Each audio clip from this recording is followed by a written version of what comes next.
Kumusta naman sa mga nagagapuan kong kuya? A blessed day po sa ating mga viewers sa Pilipinas. Stay din po sa mga nanonood dito sa Riyadh. We are live at LOTH Podcast! Amen. Glory to God po. So, ako po si Ate Grace. Kung nga po pala si Kuya po. Ako nga po pala ang inyong likod, si Kuya Eric. Ako pala si Kuya Marvin po. Praise the Lord. Sa biyaya ni Lord ay napakabuti po ng Panginoon at tayo dito ay pinagsama-sama upang talakayin po na isa sa mga medyo mga masiselan na usapin sa praise church, God. sa mga nangyayari sa church sa mga panahong ito. Balita ko, usong-uso yan, Ate Grace. Usong-uso Amen. to.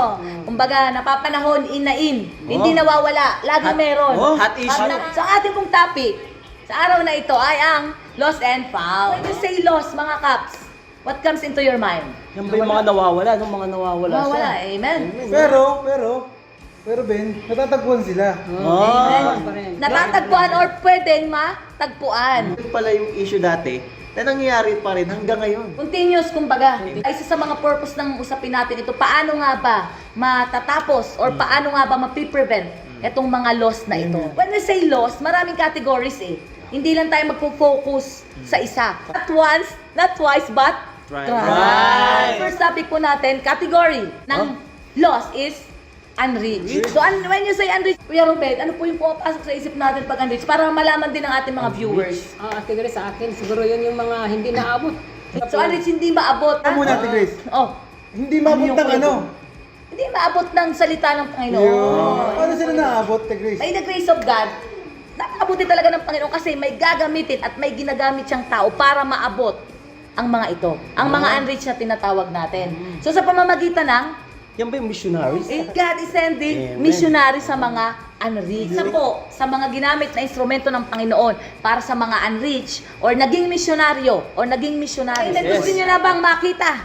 Amen. Ang Amen. kanya. Huwag na natin patagalin yan. We are so excited. Based po sa category ng ating unreached at kung paano po naabot ng kapatid na ito ang mga unreached na mga kapatid. Amen. Panoorin po natin ito. Please! Watch this! Speaking of missionaries mga kaps, meron tayong naimbitahan Amen. na sa murang edad ay sumabak sa pagmimisyonaryo. Let's all welcome Ate Princess Bitanghol. Hindi po kayo sumali sa pagiging misyonaryo or imparts the vision of God, the dream of our Father, that all nations, all tongues, and all knees bow before Him. who is your influences? Sino yung nag-influence sa'yo para sumabak ka sa pagiging misyonaryo? The power of the gospel that made me serve the nations, serve the souls, the unreached souls. So, what are the preparation, Ate Princess, before the mission? For the mission, it's a hard experience. There's the financial issues, Yes. hard spiritual condition. Ready ba ako pumunta? Yes, Am I- exactly. Sino yung mga na-reach out mo noon? I have been to 3 short-term mission trips po. The one in Morocco was, I think, 12 days. Winter po sa Saudi po, but in the northern region, 1 month po sa Riyadh. Yeah. Amen. When we say unreached kasi, totally, hindi sila nakakarinig ng word of God. So, how did you approach them? At first, it was really hard. The important thing really is not to, don't pressure, don't force the gospel.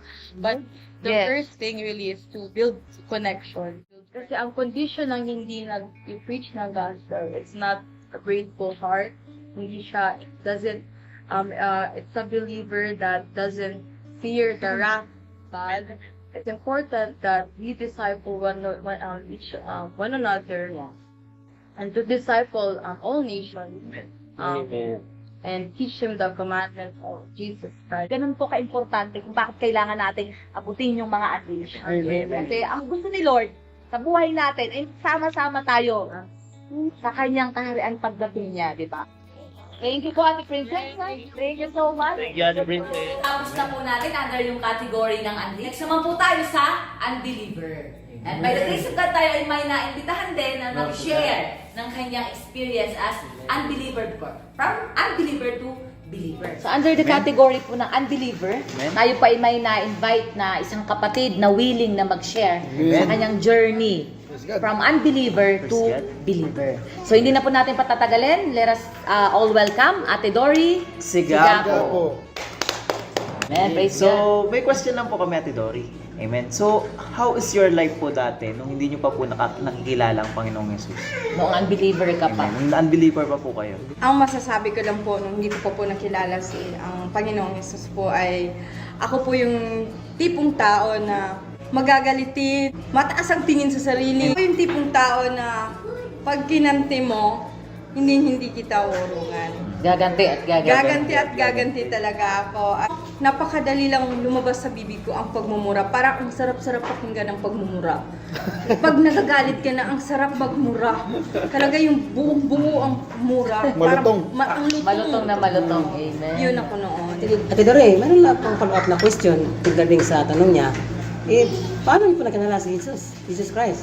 Amen. Meron pong isang kaibigan Amen. na nakilala ko na siya po ay kilala na niya ang Panginoong Hesus. Hindi ko po talaga kilala ang Panginoong Hesus. Alam ko may Diyos, pero hindi ko po siya kilala. Ano Diyos? Kasi po ako po ay nanggaling sa kultura ng Muslim. Amen. Ang mama ko po is Muslim, ang papa ko is Christian. So, naguguluhan ako. Kakilala ako, may isang kaibigan na nagpaliwanag sa akin, pinarinig sa akin ng salita ng Yesu Kristo, kung ano siya, kung ano yung mangyayari. Tumatak sa isip ko yung mga sinasabi niya. So, kinilala ko ang Panginoon. Amen. So, Ate Dory, kayo po ay nakakilala sa Panginoon, tinanggap nyo na ang Panginoon sa buhay nyo. Ano na po yung buhay nyo ngayon? Na kay Kristo na kayo, na tinanggap mo na ang Panginoon. Ang pinakamaganda doon, Amen. Praise ang God. Panginoong Yesus, ang gagawa ng paraan sa lahat ng struggle na pagdadaanan. Amen. Nangahawakan ka na may kasama na akong Diyos. May kasama ko na si Jesus sa buhay ko. So, Ate Dory, from unbeliever to believer, ano po yung maipapayo nyo sa mga viewers natin ngayon? Ano po yung may advice nyo sa kanila? Hindi pa po nakakilala sa Panginoon, huwag po kayo mag-alinlangan, huwag po kayo magdalawang isip kilalanin ang Panginoon. Kasi ang lahat ng meron ka, lahat ng pagsubok na dumating sa buhay mo, walang sagot kundi ang Panginoon. Amen. Amen. Praise the Lord. Dory, if I may ask relationship with Jesus Christ right now. Sa ngayon po, ang relasyon ko sa Panginoong Yesus is, Jesus is my Savior, Amen. my everything. Maraming salamat po, Ate Dory. At, Dory po, maraming salamat po at ikay nakapanayam namin. from unbeliever to believer. Amen. So, praise the Lord po sa buhay niyo, Ate Dory. Maraming salamat po muli sa pagpapaulong. At naway may natutunan po ang ating mga viewers sa araw. Under po sa category Amen. ng apostate or backsliding, may naimbitahan po tayo na nakaranas Amen. ng pagbabackslide. Let us all welcome Pastor James Blas! I have a question for you. Can you describe po yourself before you backslide po? Naging smooth po ang aking buhay noon dahil naging busy sa prayer meeting, sa Bible Praise God. study, sa Praise ministry. Smooth sailing po nung naging buhay ko noon, nung nakakilala ako sa Panginoon. Meron din po akong tanong, Pas. So, ano po yung mga naging constant na struggle po nung before po kayo nag-backslide? And naka-affect po ba yun dun sa ano nyo po, sa pag-backslide nyo po before? Yun nga po, no, dahil nga napipil ko na parang lahat nasa akin na overwhelming talaga ako. Nakalimutan ko yung kung saan ako dapat mag-focus. Focus lang ako sa sarili ko, sa mga na-achieve ko, no, sa mga gagandang bagay na ginagawa ng Panginoon. Hindi ako nakafocus sa nagbibigay. Amen. Ngayon, nung dumating ang mga problema na, ayan na po, no, nagkaroon na po ako ng, ng mga agam-agam, panghihina, no, and discouragement. Pas, meron ka pong nabago sa inyong paniniwala nung nagbabackslide po kayo? Meron po, no? Talaga po kasi yung ginagamit ng demonyo nga, di ba? To Amen. kill, to destroy, Amen. di ba? Amen. So, talagang dinestroy niya talaga yung pananampalataya ko, yung paniniwala ko sa ating Panginoong Jesus. To the point na talagang I persecuted Christ. Grabe talaga yung backsliding na yun dahil talagang even the pastor na nakakausap ko is talagang sinasabihan ko talaga na manda sa akin. After sa yung pag-backslide, ano pa bang nangyari sa buhay mo, Pas? May nangyari pa ba? May mga nabago pa, Pas? Amen po, marami. Actually, parang ang dating sa akin nun, wala na akong kaibigan. So after nung nag-backslide kayo, Pas, paano po kayo nakabalik muli sa Amen. pananampalataya or paano kayo nakabalik sa church? Pagbalik ko sa pananampalataya ulit, di aksidente. Sabi nga, kung pinili ka niya, talagang kahit anong gawin mong takas, babalik at babalik ka. Sinabi ko sa isang pastor na, paano po ba bumalik? Ang sagot sa akin ng pastor, nakabalik ka na. Nung nabasa natin sa Bible, di ba? Saan tumitingin ang ang Panginoon sa puso. Sa heart. No, hindi yung sa gawa mo, hindi yung sa gawa mo eh. Sa puso ko, nandiyan na pala yung desire mo. Desire na Sa bumalik. puso mo na bumalik ka sa Panginoon. So, kaya pala sinabi niya sa akin, nakabalik ka na. Ipagpatuloy mo na. How is your Christian life now na nakabalik ka pa? So ano na yung buhay mo yun na muli ay nakabalik ka sa Panginoon? Praise God, kasi marami akong natutunan na mga bagay na hindi ko ginagawa dati. Amen. Amen. Devotion, reading the Bible daily, no, and then praying, no. Hindi ko nagagawa dati yan kahit na ako isang Kristiyano. Hindi ko nagagawa yun na araw-araw na nananalangin. Pinakamaganda ginawa ng Panginoon sa buhay natin is yung bumabalik tayo agad sa Kanya. Amen. Humingi tayo ng tawad. Hindi tayo nananatili sa mga pagkakamali na nagagawa natin. What can you say about your relationship to Jesus, with Jesus, Amen. right now na nakabalik kayo? Kumusta po yung puso mo at relasyon mo sa ating Panginoong Jesucristo? Sa Christian now, no, sa paglilingkod sa Panginoon, nakakita ko ulit, no, at naranasan ko ulit yung mga provision, yung mga blessing, Amen. no, yung mga ginagawa niya sa akin dati na nawala. Ngayon, ibinabalik niya ulit. It's like the prodigal son, di ba? Parang umalis siya, pero pagbalik niya, Nagsisi siya. lahat ibinalik sa kanya ng kanyang ama, yung mga nawala sa kanya. Sabi nga, hindi mababawasan yung pagtingin sa'yo ng Panginoon. Kahit ano man yung kasalanang nagawa mo, or ano man yung mga ginawa mo na hindi mabuti, ganun pa rin yung magiging pagtingin niya sa'yo once na bumalik ka. Hindi nababawasan ang value ng bawat isa sa atin once we return back sa ating Panginoon. Amen, Pas? Thank you so much po, Pas. Thank you so much sa inyong buhay, Pas. Salamat po sa pagpapaulak. Amen. Praise God. So once again, welcome to LOTH Podcast at glory to God. Dahil ito na po yung pagtatapos ng ating napag-aralan at ang yung ating usapin. Amen. So glory to God dahil na tayo ay natapos. Yes. Amen. Amen, mga Thank you, kapatid. Praise So, Tapos na. ang ating pong topic para po sa kaalaman ng lahat ay kinuha po natin sa Luke chapter 15 verse 1 to 32. Amen. So doon po umikot yung ating ang ating topic which is Amen. yung lost and found. Amen. So matanong ko lang Kuya Ruben, ano po yung Amen. natutunan nyo na pwede nyo mai-apply sa church at sa ministry na hinahawakan nyo or pwede nyo hawakan in the future? So sa akin ang nakukuha ko na isang prodigal son. Umalis sa kanilang bahay at doon nagpakasaya siya. Amen. Lahat ng mga gusto niya ay ginagawa Ginawa niya. Na siguro ito na ang time na kailangan akong bumalik, Bumalik sa siya. Amen. Nung Mangingi ako. bumalik siya, siya ay Nag-repent siya, Nag-repent. Humingi siya ng surat sa kanyang ama. At siya ay siya ay welcome sa kanyang Welcome. ama. So sa application naman, siguro kung mayroon man akong mga kaibigan na parang napansin ko na nawala na, so yun ay mag-encourage ako sa kanila na Amen, Kuya Bon, kayo po. Yun, praise God po, Ate Grace, no? Ang isa po na natutunan ko dito is yung sa lost sheep po. Amen. Biruin niyo po, isipin niyo yung kilos ni Lord Amen. para dun sa mga sheep. Isipin niyo po, iniwan niyo po yung 99 para hanapin yung isang sheep. Amen. Amen. Nawawala. Isipin niyo yung pag-ibig ng Panginoon na pinadadama sa atin. Amen. So, ganun din po tayo, kagaya po sa ating ministry.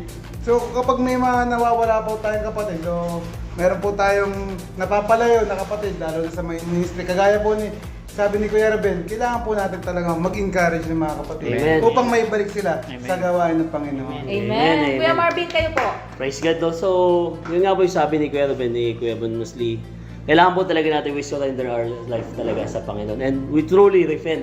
Amen. Yun po talaga mostly. We truly repent. Then, yun nga po yung pagmamahal talaga ng Panginoon sa atin is nariyan lang talaga. Bagkos, as a people po, ma-pride tayo eh. Kaya tayo lumalayo. Pero ang Panginoon, patuloy pa rin tayo naiyayakap. So, Amen. mostly, we come back lang po sa ating mahal na Panginoon. Amen. Kuya Amen. Eric.